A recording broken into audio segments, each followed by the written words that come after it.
ในช่วงก่อนปิดเทอมครับนี่ห้างนี่มาแย่ไข่มดแดงหาอยู่หากินมาเบิ้งนะมาสิแย่ได้มีไข่บอต้องเบิ้งครับต้องเบิ้งผู้แย่มาทอกันนี่มีทางมันสั่นแล้วเคยแย่อยู่บ่นี่บ่ครับว้ายบ่เคยแย่มันสิได้บ่ได้ยี่ได้แล้วครับเอาลองเบิ้งแล้วพวกปีนเงินยำตาเอาห่างบักใหญ่เลยครับเอาโอ้ทรงคือมาเบิ้งกันครับห่างใหญ่ใหญ่เอาเบิ้งวีน้องเบิ้งเด้อห่างบักใหญ่เลยครับใหญ่เลย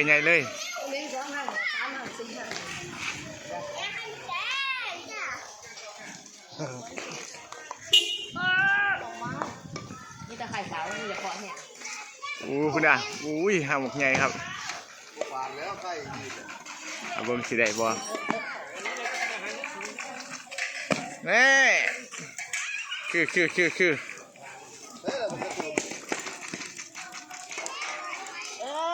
วันนี้เห็นยังเป็นอยู่บ่นี่ฮะเรียกมาห่างครับโอ้เรียกมาห่างโอ้กระยุไปยุมองที่ไต่ล่มเว้ยอยู่เหนือล่มแล้วเนาะอยู่เหนือล่มเหนือล่มเหนือล่มเบิ่งทีหังนี่ใหญ่ครับหังใหญ่แต่ว่าบุหัวเขาแย่ไปยังมันมีห้อยคนแย่ไปแล้ว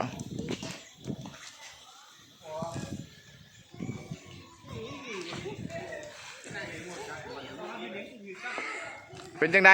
ทำเบิ่งนะไหนดูสิผลงานมีครับเดี๋ยวมีอยู่แต่ว่ามีบ่หลายเบิ่งตีนั่นโอ้ยเอา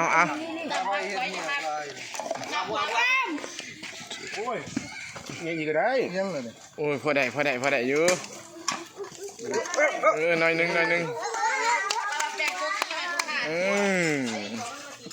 ใส่ละเด็กๆมีเป็นยังบอกไข่มดแดงนี่ฮะพูดน่ะโอ้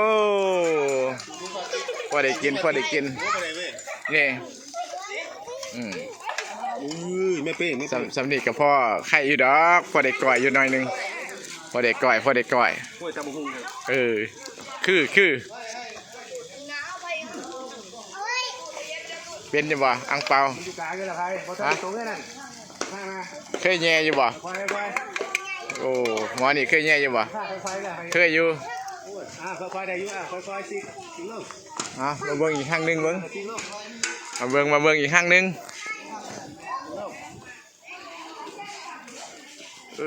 พุ่นตัวหนูง่วงกันหลาย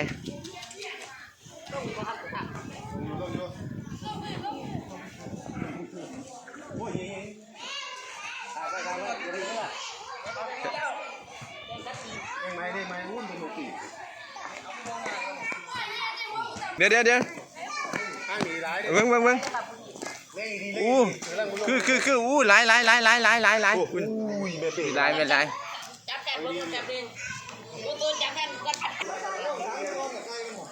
แม่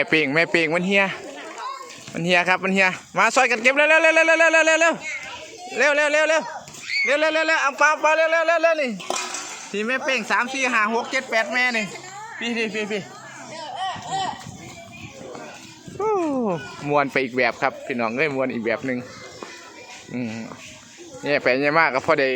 กินย้อนอยู่ด้วยแหละครับข้าวเที่ยง